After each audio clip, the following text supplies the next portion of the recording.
फातिमा की रानी माँ, प्रभु यीशु की माँ, आसरा तू ही है माँ।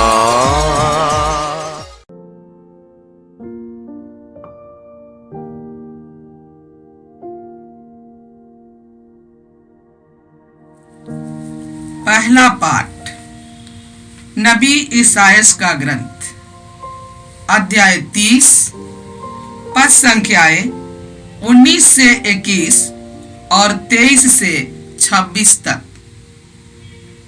इस्राएल का परम पावन प्रभु ईश्वर यह कहता है, यरूशलेम में रहने वाली सियोन की प्रजा, अब से तुम लोगों को रोना नहीं पड़ेगा।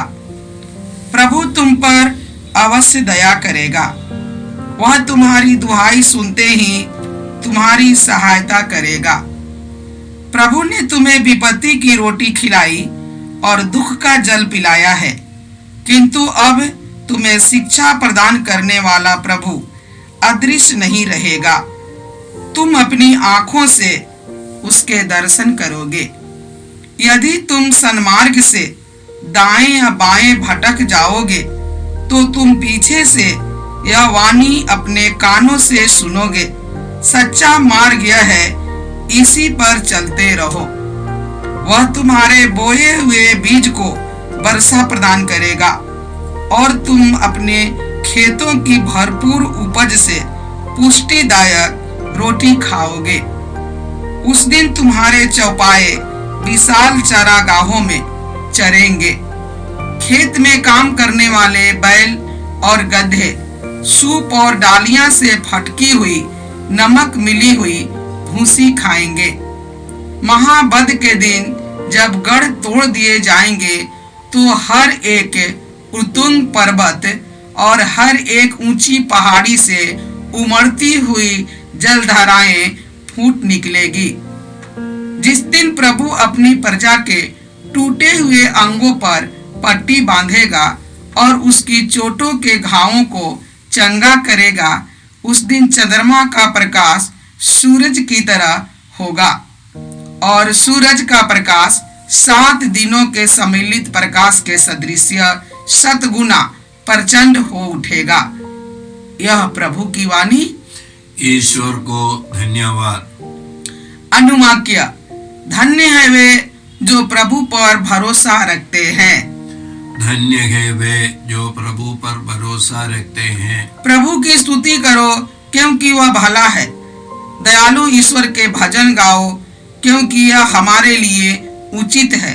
प्रभु यरूशलेम फिर बनवाता और इस्राएली निर्वासितों को एकत्र कर लेता है। अनुवाक्य। धन्य है वे जो प्रभु पर भरोसा रखते हैं। धन्य है वे जो प्रभु पर भरोसा रखते हैं। वह दुखियों को दिलासा देता और उनके घावों पर पट्टी बांधता है। वह तारों की संख्या निर्धारित करता और प्रत्येक का नाम जानता है। अनुवाक्य। धन्य है वे जो प्रभु पर भरोसा रखते हैं। धन्य है वे जो प्रभु पर भरोसा रखते हैं। हमारा प्रभु महान, सर्वशक्तिमान और सर्वज्ञ है। वह दीनों को ऊपर उठाता और विधर्मियों को नीचे गिराता है। अनुवाक्य। धन्य है वे जो प्रभु पर भरोसा रखते हैं। धन्य है वे जो प्रभु पर भरोसा रखते हैं। जय घोष। हालेलुया। प्रभु हमारा न्याय करता, हमारा विधायक और हमारा राजा है। वही हमारा उद्धार करेगा। हालेलुया। प्रभु आप लोगों के साथ हो और आपकी आत्मा के साथ। संत मत्ती के अनुसार पवित्र सुसमाचार। हे प्रभु तेरी महिमा हो। अध्याय 9 पद संख्या 35 से और अध्याय 10 पद संख्या 1 फिर 5 से 8 तक। यीशु सभागृहों में शिक्षा देते, राज्य के सुसमाचार का प्रचार करते, हर तरह की बीमारी और दुर्बलता दूर करते हुए सब नगरों और गांवों में घूमते रहते थे। लोगों को देखकर यीशु को उन पर तरस आया, क्योंकि वे बिना चरवाहे की भेड़ों की तरह थके मांदे पड़े हुए थे। उन्होंने अपने शिष्यों से कहा, फसल तो बहुत है, परंतु मजदूर थोड़े हैं। इसलिए फसल के स्वामी से विनती करो कि वह अपनी फसल काटने के लिए मजदूरों को भेजे।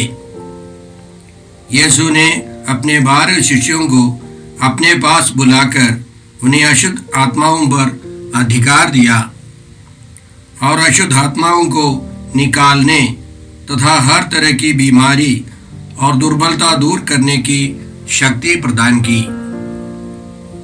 यीशु ने इन 12 को यह अनुदेश देकर भेजा, अन्य राष्ट्रों के यहाँ मत जाओ और समारियों के नगरों में प्रवेश मत करो, बल्कि इस्राएल के घराने की खोई हुई भेड़ों के यहाँ जाओ। राह चलते यह उपदेश दिया करो, स्वर्ग का राज्य निकट आ गया है। रोगियों को चंगा करो, मुर्दों को जिलाओ, कोढ़ियों को शुद्ध करो, नरक दूतों को निकालो। तुम्हें मुफ्त में मिला है, मुफ्त में दे दो। प्रभु का सुसमाचार। हे क्रिस्त तेरी स्तुति हो। जय यीशु क्रिस्त में प्रिय भाई और बहनों, आज का पहला पाठ नबी ईसाया के ग्रंथ से है। अध्याय 30 संख्याएं 19 से 21 तक और 23 से हमने सुना। इसमें ईश्वर बहुत अच्छी बातें सिखाता है। सबसे पहले नबी के द्वारा ईश्वर का कहना है, सियोन में रहने वाली प्रजा को अब दुखी नहीं रहना है। प्रभु अवश्य उनकी प्रार्थना सुनेगा, उन्हें दिलासा देगा, उनको रोना नहीं पड़ेगा। आगे ईश्वर का कहना है, प्रभु ने तुम्हें विपत्ति की रोटी खिलाई और दुख का जल पिलाया है। लेकिन अब प्रभु अदृश्य नहीं रहेंगे, वे ईश्वर के दर्शन करेंगे, दुख के द्वारा ईश्वर के दर्शन करेंगे। उसके अलावा उनका कहना है, जब तुम सन्मार्ग से दाएं या बाएं भटक जाओगे तो पीछे से एक वाणी सुनाई पड़ेगी, सच्चा मार्ग यह है, इस पर चलते रहो। तो क्या ईश्वर हमको विपत्ति की रोटी या दुख का जल पिलाता है? यह बाइबल की एक शैली है। वास्तव में ईश्वर हमारी बुराई नहीं चाहता है। ईश्वर क्रूर व्यक्ति नहीं है। वो हमको हमारा मजाक नहीं करता है। लेकिन मनुष्य जीवन से भटक जाता है। हमारे सामने ईश्वर ने जीवन और मृत्यु रखी है। हम जानते हैं, जब कभी इस्राएल ईश्वर की आज्ञा का उल्लंघन कर ईश्वर से अलग हो गए, तब उनको दुख सहना पड़ा। तो वास्तव में ईश्वर ने उनको विपत्ति की रोटी नहीं खिलाई, दुख का जल उन्होंने खुद पिया है। लेकिन ईश्वर हमको हमारे दुखों के द्वारा हमको कृपा देते हैं। दुखों को कृपा में ईश्वर बदल देता है।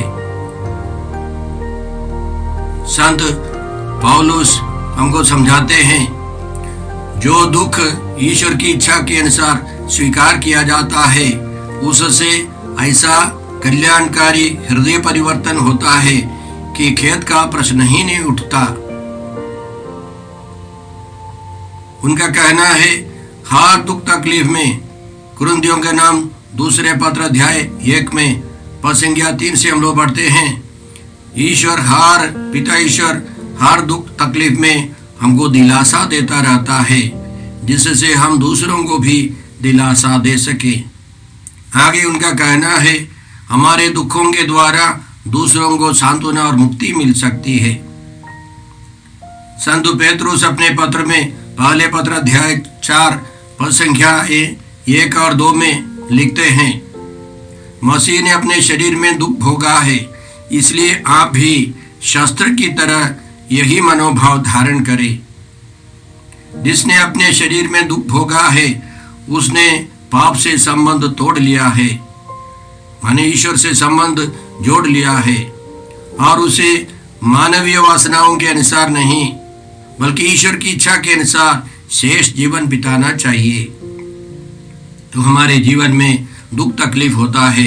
इस पापमय दुनिया में तरह तरह के बंधनों से हम लोग फंस जाते हैं, दुखी हो जाते हैं, हमको सहना पड़ता है, लेकिन ईश्वर हमारी सहायता करता है। हम ये भी जानते हैं कि इतिहास में बाद में भी ईसा नबी के बाद बहुत सारे बंधन इस्राएलियों को, सियोन की प्रजा को सहना पड़ा। इसका मतलब क्या है? समय समय पर हमारे जीवन में भारी संकट आ सकता है, लेकिन हर संकट में प्रभु हमारी सहायता करता है। आगे उनका कहना है कि सब खेत में फसल अच्छी होगी, जानवरों को अच्छा चारा मिलेगा। आगे महत्वपूर्ण बात क्या है? महावत के दिन जब गढ़ तोड़ दिए जाएंगे तो हर एक उत्तुंग पर्वत और हर एक ऊंची पहाड़ी से उमड़ती हुई जलधाराएं फूट निकलेंगी। जिस दिन प्रभु अपनी प्रजा के टूटे हुए अंगों पर पट्टी बांधेगा, उसकी चोटों के घावों को चंगा करेगा, उस दिन चंद्रमा का प्रकाश सूर्य की तरह होगा और सूर्य का प्रकाश 7 दिनों के सम्मिलित प्रकाश के सदृश 7 गुना प्रचंड हो उठेगा। महावत के बाद ईश्वर बहुत बड़ा चमत्कार करेगा। इसका मतलब क्या है? हम लोग इतिहास में देखते हैं जस्ट उल्टा, बहुत सारी समस्याओं से इस्राएली लोगों को गुजरना पड़ा, लेकिन ईश्वर का आश्वासन है महावत के बाद, सब बर्बादी के बाद ईश्वर अपना कार्य करेगा, महान चमत्कार करेगा। चंद्रमा सूरज के समान प्रकाश देगा, सूरज का प्रकाश 7 गुना बढ़ेगा। इसका मतलब हम सबों के लिए विशेष महत्वपूर्ण है। पिछले साल कोरोना काल में मैंने इस वचन को लेकर एक छोटा सा वीडियो प्रस्तुत किया, अपलोड किया। हजारों लोगों ने उसको सुना, उसको देखा। हम लोगों का उम्मीद है कि इस महावत के बाद, इस महामारी के बाद बहुत बड़ा चमत्कार होगा। प्रभु अपना विशेष कार्य करेगा, महिमा प्रकट करेगा। तो हम लोगों ने बाद में एक YouTube चैनल शुरू किया और उसके द्वारा हर रोज मिसा बलिदान के पाठ और उन पर प्रवचन हर रोज हम लोग जारी कर सके। कई जगहों पर सुसमाचार के प्रचारकों ने YouTube के द्वारा, Facebook के द्वारा, अन्य कई संचार माध्यमों के द्वारा सुसमाचार का प्रचार करने लगे। उसके द्वारा बहुत सारे लोगों ने कृपा पाई है। हजारों लोग, लाखों लोगों ने इसी तरह YouTube के द्वारा सुसमाचार सुना। इसके अलावा हम केवल इतिहास की बात पर, बीती हुई बात पर ध्यान ना दें। वास्तव में महावत के बाद यीशु के बारे में है।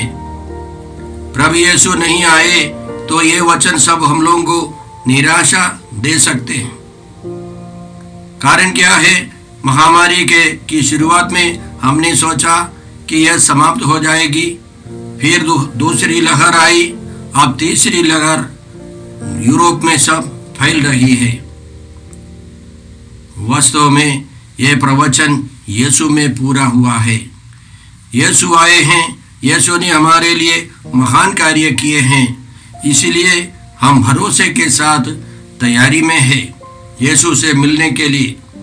तो आजकल के इस तैयारी के समय, इस आगमन काल में हमको विश्वास करना है, हमको भरोसा रखना है कि प्रभु यीशु हमारे जीवन में आएंगे, महान कार्य करेंगे, हमारे जीवन को यीशु बदल देंगे। आज के सुसमाचार में हमने सुना कि प्रभु यीशु सभागृहों में शिक्षा देते, सुसमाचार का प्रचार करते और रोगियों को, दुर्बलों को चंगा करते हुए सारे नगरों और गांवों में घूमते रहते थे। आगे संत मत्ती का कहना है, लोगों को देखकर यीशु को उन पर तरस हो आया, क्योंकि वे बिना चरवाह के भेड़ों के समान भटक रहे हैं। आज भी इसी तरह है। इसलिए यीशु कहते हैं, फसल तो बहुत है लेकिन मजदूर थोड़े हैं। इसलिए फसल के स्वामी से प्रार्थना करो, विनती करो कि वो अपनी फसल काटने के लिए मजदूरों को भेजे। हम लोग देखते हैं सारे संसार में करीब 800 करोड़ लोगों के बीच में बहुत सारी समस्याएं हैं। युवक युवतियों को देखिए, उनका मार्गदर्शन करने के लिए खास कोई नहीं है। और उसी तरह पारिवारिक जीवन बिताने वालों को देखिए, परिवारों में बहुत सारी समस्याएं हैं। इसी तरह हर क्षेत्र में लोग समस्याओं से घिरे हैं। उनके समाधान के लिए अच्छे अच्छे राह दिखाने वाले बहुत बिरले हैं। और इन दिनों मोबाइल के द्वारा, इंटरनेट के द्वारा, संचार माध्यमों के द्वारा बहुत सारे लोग भटक रहे हैं। उसमें फंस जाने पर बच निकलना मुश्किल है। संचार माध्यम अच्छे हैं, लेकिन जो बुरी बातों में फंस जाए या नशीली पदार्थों का सेवन करना शुरू करे, फिर बचना बहुत मुश्किल है। हमारे सेंटर में बहुत सारे लोग आते हैं और काउंसलिंग के समय में पता चलता है कि वे सब बहुत समस्याओं से घिरे हैं। उनका समाधान आसान नहीं है, लेकिन प्रभु रास्ता दिखा सकते हैं। बहुत सारे लोग उनको प्रभु की ओर नहीं ले आते। हर क्षेत्र के लोग परेशान हैं, बहुत टेंशन में है, चिंता में है। जैसे हम लोगों ने पहले पाठ में सुना है कि महावत के बाद इस महामारी के दौरान बहुत सारे लोगों की नौकरी छूट गई है। आर्थिक संकट सभी जगह पर है और अन्य कई समस्याओं से हम लोग गुजर रहे हैं। इसलिए हमको प्रार्थना करनी है कि फसल तो बहुत है, इसको काटने के लिए और उसको जमा करने के लिए मजदूर चाहिए, लीडरशिप चाहिए, प्रोफेटिक लीडरशिप चाहिए, सही रास्ता दिखाने के लिए आध्यात्मिक गुरु चाहिए।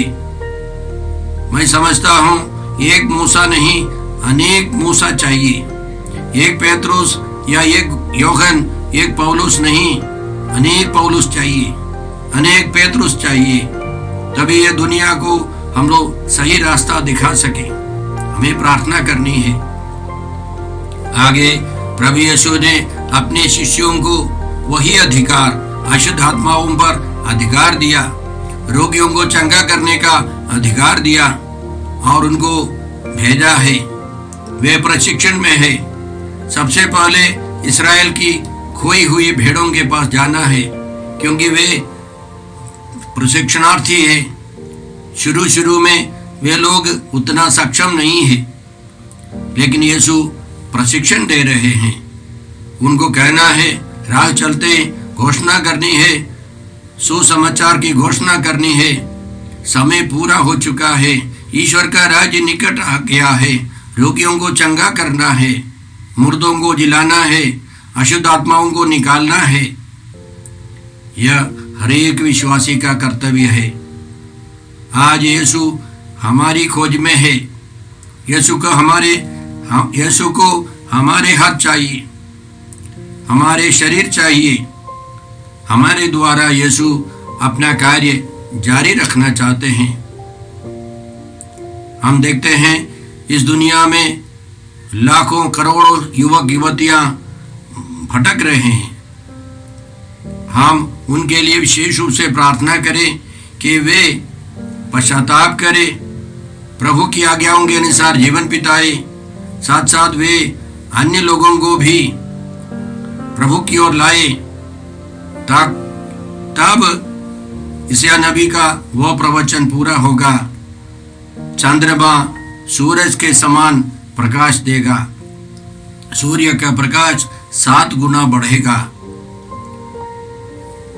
याद कीजिए, यीशु ने जो दिखाया, हमारे लिए जो किया है, जो सिखाया है, वह सब हम लोग सुने, समझे, उसके अनुसार जीवन बिताए, तो हमारा यह देश, यह दुनिया स्वर्ग बन जाएगी।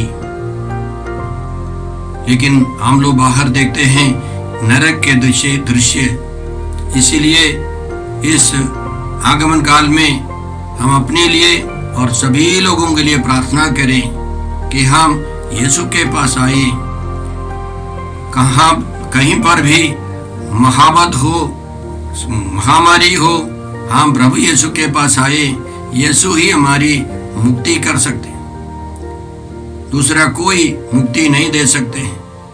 हमारे केंद्र में तरह तरह के लोग आते हैं। वे लोग ओझा के पास जाते हैं, मौलवी के पास जाते हैं, भगत के पास जाते हैं, बहुत खर्च करते हैं, अंधविश्वास अविश्वास में रहते हैं, डर भय में रहते हैं। लेकिन जब सुसमाचार सुनते हैं, यीशु की शिक्षा सुनते हैं, उनको दिलासा मिलता है, उनको प्रेरणा मिलती है, वे जीवन का लक्ष्य समझने लगते हैं।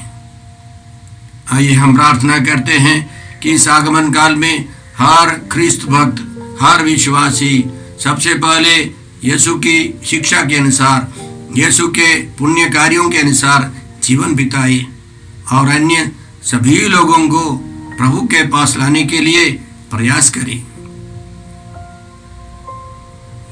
हे सर्वशक्तिमान पिता ईश्वर, हम तुझे धन्यवाद देते हैं आज के महान वचनों के लिए और प्रार्थना करते हैं कि इस विषम परिस्थिति में भी, इस महावध के बाद भी हम लोग तेरी ओर आकर्षित होकर तेरे अनुसार जीवन बिताए।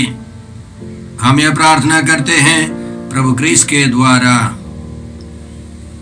हमारे प्रभु यीशु क्रिस्त की कृपा, ईश्वर का प्रेम और पवित्र आत्मा का साहचर्य आप सबों को प्राप्त हो। आमीन। यीशु क्रिस्त में प्रिय भाई और बहनों, प्रभु यीशु ने हमें आदेश दिया है संसार के कोने कोने में जाकर सारी सृष्टि को सुसमाचार सुनाओ।